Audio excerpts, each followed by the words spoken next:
In the 5 years since Volkswagen has launched its Atlas 3-row SUV, it's been quite a good sell. In fact, top 3 in its segment here in Canada. Since 2020, when they launched the Volkswagen Atlas Cross Sport, it too has been a good seller. But for 2024, they've done a major refresh on each. And on this latest Novak report, we're going to take a look at the upgrades to both.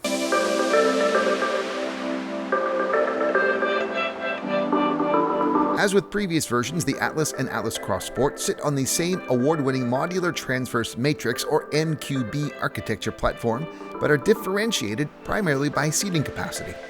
There are 3 rows of seating in the Atlas and 2 rows in the Atlas Cross Sport. The lack of a 3rd row also allows Volkswagen to offer a sportier profile with a sloped and tapered roofline on the Atlas Cross Sport, which carries over from the refreshed design. The Cross Sport is also just over 5 inches shorter in overall length and a bit over 2 inches shorter in height. Both models have had changes made to their exterior with the refresh. Prominent among the changes is a new front-end design and greater differentiation between the Atlas and the Atlas Cross Sport. A wide chrome 4-bar grille is framed by LED headlights with the newly standard adaptive front lighting system. Premium R-Line models will feature a gloss black grille. Daytime running lights wrap around the headlights for a clean design, and on all but the base trims will continue into an illuminated light bar that sits atop of an illuminated Volkswagen logo. It creates a distinctive new look overall. There's also a new front fascia with integrated air intake that completes the front end treatment. On all but base trims, the rear features an illuminated light bar and VW logo sitting between the LED headlights, which matches the lighting up front. For model year 2024, it brings a larger spoiler than the outgoing model, lengthening the overall roofline of the vehicle and giving it a sleeker side profile. With the 2024 Atlas and Atlas Cross Sport, one of the major differences comes under the hood, as gone are the old 4-cylinder and 6-cylinder engines. In its place is a single powertrain for all trims, both models, and it is a single 2-liter 4-cylinder turbocharged. They call it their Evo 4. It puts out 269 horsepower and 273 pound-feet of torque. How does that compare to the previous engines? It does offer more horsepower and torque than the old 4-cylinder, and Volkswagen says that horsepower compared to the V6 is similar, but there is more torque, especially in the lower rev range is what they say. Is this 2-liter new engine enough power for an Atlas or an Atlas Cross Sport? I mean, it's fine. I had a few incidents in the past week where I was doing some 2-lane highway driving and I had to overtake a vehicle, at close to highway speeds, and I didn't have any difficulty. I mean, there is more of that 4-cylinder roar, if you'll call it, that you wouldn't have heard in the 6, but this really isn't underpowered. So despite the change, you're not really giving up. Tow ratings are still the same, so it's really not more of a sacrifice that some people might think by losing the V6. The Evo 4 is matted to a 8-speed automatic transmission. Here in Canada, 4-motion all-wheel drive is standard across all trims, where in the US you have all-wheel drive, the 4-motion, as optional. With respect to fuel economy, this new 2-liter Evo 4 has a combined fuel economy rating of 10.8 liters per 100 kilometers. That's 21.8 US miles per gallon. I haven't received that type of fuel economy in my week.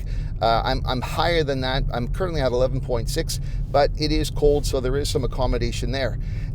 I mean, this is okay fuel economy. It's an improvement, but when you compare it to its competitors right now, I mean, the new Toyota Grand Highlander has come out with 2 hybrid engine options, both of which are better than this. You're looking at some of its competitors, the Mazda new CX-90 with its plug-in hybrid, if you went that direction. So it would be nice to see, I know Volkswagen doesn't really do hybrids, but some sort of an electrified version of this would be certainly advantageous, because that's where everything is going. While the exterior changes to the Atlas and Atlas Cross Sport are noticeable, it's on the inside where the upgrades really stand out.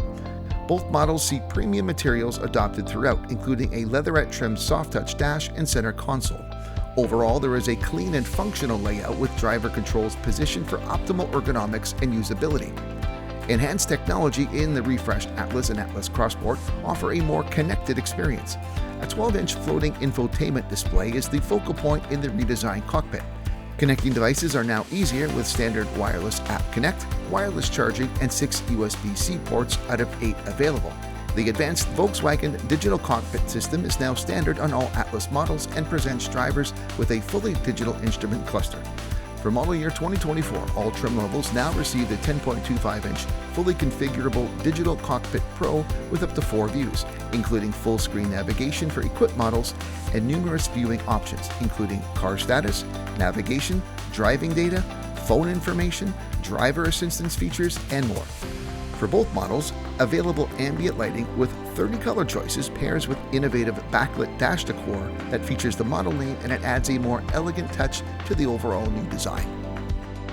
While there are changes to the interior, significant ones, there aren't any dimensional or proportional changes, but I still have to say, especially in this crossport, I'm really amazed at how much room there is. I mean, it is the same size as the 3-row Atlas, but with 2 rows, especially the second row. I mean, adults have so much room in there, and there's tons of cargo space. So, I mean, if you like the size but really don't need that 3rd row, there was a time when I needed the 3rd row for my family, and they're older, and we seldom ever have that many people in a vehicle anymore. So, you know, this would be a great choice because there's just so much room back there when you only have 2 rows.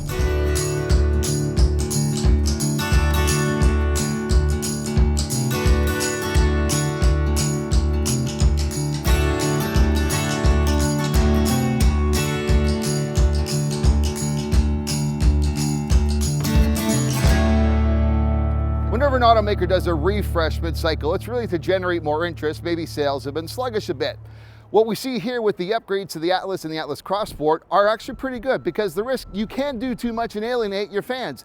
I don't think that's going to happen here, because the upgrades really do improve this vehicle overall, and I think if you're a Volkswagen fan, you'll like these just as much as you did before. Hey, if you like my video, make sure you indicate so, and if you are not subscribed to my channel, please consider doing so. If you are subscribed, don't forget to ring the bell so you're notified of every time I upload something new. And that's it for now, my look at the Atlas and the Atlas CrossSport. I'm Novak. Thanks for watching.